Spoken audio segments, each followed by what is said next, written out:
Hello coucou, de petite vidéo, je fais mon cinéma pour parler cinéma, puisque je suis allé voir aujourd'hui en salle le film de Marie-Hélène Roux, Buganga.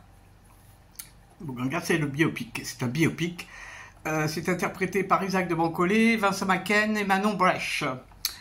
Alors, pour débriefer l'histoire, en fait, c'est la vie de ce médecin congolais, Denis Mukwege, qui a obtenu le prix Nobel de la paix, qui a obtenu aussi la Légion d'honneur en France, qui a obtenu aussi des tas de récompenses en Belgique.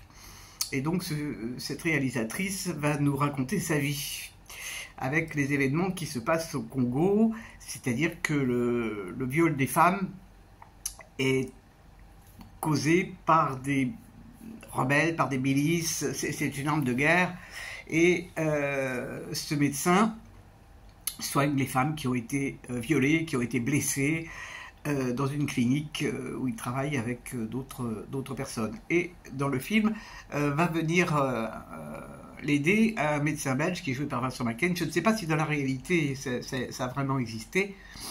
Ce chirurgien belge va, comment dire, participer au travail de ce médecin congolais, et c'est absolument un boulot remarquable. Alors le film a un grand mérite, c'est de nous informer de la vie de ce médecin, parce que moi j'en avais très vaguement entendu parler, mais je ne connaissais pas du tout sa vie, et ce film a vraiment un avantage, c'est qu'il met en avant la personnalité de cet homme. Il dit lui-même dans le film que le fait d'avoir des récompenses, des félicitations, ça change pas grand-chose sur place. Il faut dire que sur place, il y a un conflit par rapport à un minerai qui est recueilli, et c'est dans une région particulière du Congo, donc on trouve ce minerai qui sert pour les téléphones portables, pour tout ce qui est ordinateur, et donc ce qu'on veut faire, c'est faire partir les gens pour pouvoir récolter. Donc il y a une affaire de pognon en route, et le gouvernement apparemment est extrêmement complice de tout ça. Donc c'est un film qui est très dur, c'est très dur, parce qu'on y voit des scènes abominables. C'est aussi extrêmement intéressant parce qu'on y voit des scènes de chirurgie, parce que le Belge, lui, il a une manière spéciale d'opérer. Et c'était pas simple à faire comme film, c'était pas simple parce que, bon, la réalisatrice y a mis un petit côté onirique, parce qu'à un certain moment, on voit une femme qui traverse le pays, elle vient d'être violée, elle a un enfant, elle est dans un état terrifiant, et donc cette femme qu'on voit errer, ça donne un petit côté réalisation autre que biopic.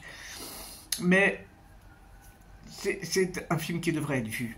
Bon, évidemment que ça ne va rien changer. Ça ne va rien changer du tout, je n'ai aucune illusion là-dessus. Mais au moins ça informe. Et il y a une réplique aussi dans le film qui dit, mais vous savez, parce qu'il y a des journalistes qui viennent, vous savez, les gens vont regarder le film et puis après ils vont continuer leur dîner.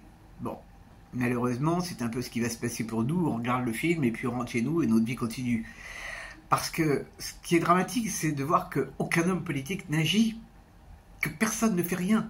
On n'en parle pas de ce qui se passe au Congo, comme on ne parle pas de ce qui se passe au Soudan, comme on ne parle pas de... Il y a quelques conflits qui intéressent, quelques conflits, on se demande pourquoi. Les autres n'intéressent personne. C'est terrifiant, mais bon, c'est comme ça, je ne sais pas ce qui pourra changer, je ne sais pas du tout. Vraiment, ça reste une énigme. On vit dans un monde de brutes et d'abrutis, un monde abominable, vraiment abominable.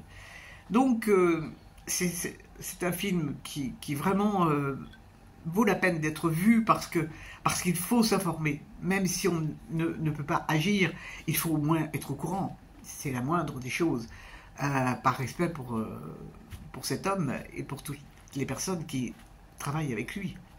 Parce qu'il n'est pas tout seul, hein.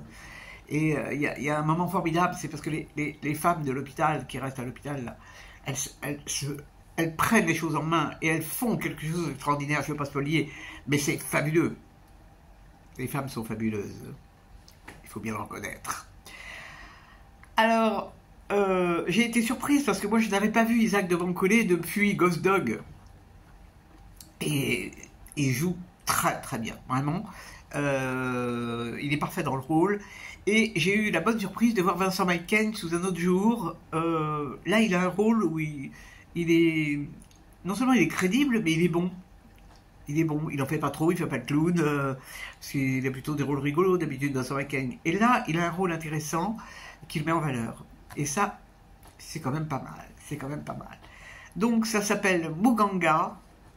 Il y a aussi une chose dans le film que j'ai, moi en tant que femme, que j'ai vraiment remarqué, c'est qu'à un certain moment, une des jeunes filles qui a été violée est enceinte. Et elle dit qu'elle ne veut pas de cet enfant, elle ne le veut pas, elle le déteste cet enfant.